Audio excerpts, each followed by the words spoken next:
నమస్కారం. నా పేరు బాబీ భగత్. ఈరోజు నెల్లూరు రూరల్ నియోజకవర్గంలో 36వ డివిజన్లో ఫత్తేగన్నపేటలో ఉన్నటువంటి పాత శిథిల వ్యవస్థకి వచ్చినటువంటి పోలీస్ క్వార్టర్స్ దగ్గర ఉన్నాం.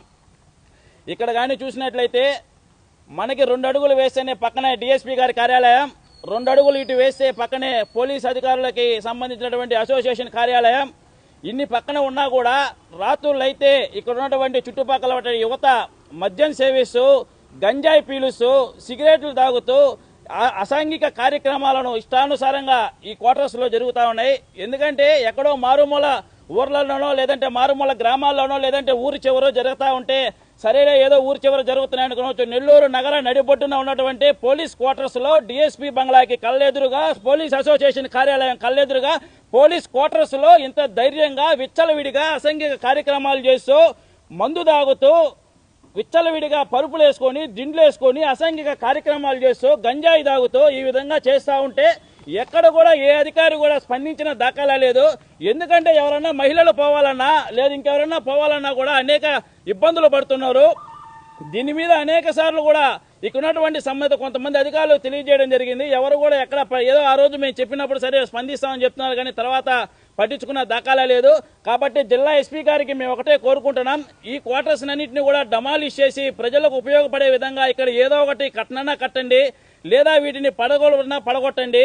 వీటి వల్ల చుట్టుపక్కల ఉండేటటువంటి కుటుంబాలు ఇబ్బంది పడుతున్నాయి. ఎందుకంటే ఏ రోజు ఎవరు మద్యం సేవించి, గంజాయి సేవించి లేదా ఇతర మత్తులో ఇప్పుడు మనం చూస్తున్నట్టు ఎంతో క్రైమ్ అనేది పెరిగిపోయి ఉంది. ఎప్పుడు ఎవరు ఏ విధంగా బిహేవ్ చేస్తారో తెలియదు.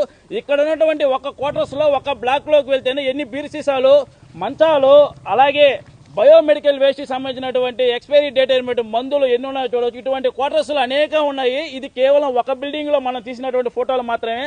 ఏ బిల్డింగ్ లోకి వెళ్ళినా, ఏ బ్లాక్ లోకి వెళ్ళినా ఇవి ఇలాగే ఉన్నాయి. కాబట్టి పక్కనే కూడా పోలీస్ వెల్ఫేర్ హాస్పిటల్ అనేది ఉంది. ఈ పోలీస్ వెల్ఫేర్ హాస్పిటల్ కి సంబంధించి అక్కడికి వచ్చినటువంటి ఎక్స్పైరీ డేట్ అయినటువంటి మందులను బయటికి తరలించాల్సినటువంటి అధికారులు ఆ మందులన్నీ తీసుకొని వచ్చి ఇక్కడ విచ్చలవిడిగా రూమ్ నిండా పడేసి ఉన్నారు. వాటిని ఇక్కడ ఎవడో ఒకడు మందు తాగినోడో, లేదంటే తెలియనోడో, లేదంటే చదువు మీద అవగాహన లేనోడో, లేదంటే ఈ రోడ్ సైడ్ ఈ కాగితాలు ఎరికిన వాళ్ళు ఏదో మందులు దొరికాయి, దగ్గు మందా, జ్వరం మందని తీసుకోపోయి వాళ్ళు తాగినా వాళ్ళ ప్రాణాలు పోయే ప్రమాదం ఉంది. ఈ విధంగా ఈ డేట్ అయిపోయినటువంటి మందులను ఈ విధంగా పడేసినటువంటి అధికారుల మీద కూడా ఖచ్చితంగా కఠిన చర్యలు తీసుకోవాలని చెప్పి ఎస్పీ గారిని కోరుకుంటున్నాం. కాబట్టి ఈ డివిజన్ లో ఉన్నటువంటి ప్రజలకు ఎటువంటి ఇబ్బందులు లేకుండా త్వరితగతిన వీటిని డమాలిష్ చేసి, లేదు ఒకవేళ డమాలిష్ చేయకపోయినా వీటికి ప్రత్యామ్నాయ మార్గంగా ఏదో ఒక ఏర్పాట్లు చేసి ఇక్కడ జరిగేటటువంటి అసాంఘిక కార్యక్రమాలకు ఫుల్ స్టాప్ పెట్టాలని చెప్పని కోరుకుంటున్నాం. అలాగే ఇక్కడ నుంచి నేరుగా జిల్లా ఎస్పీ గారిని కలుస్తాం. ఎస్పీ గారికి కూడా ఇవన్నీ కూడా సమర్పించి అర్జీ ఇవ్వడం జరుగుతుంది. వీటి మీద చర్యలు తీసుకోమని చెప్పని తెలియజేస్తున్నాం.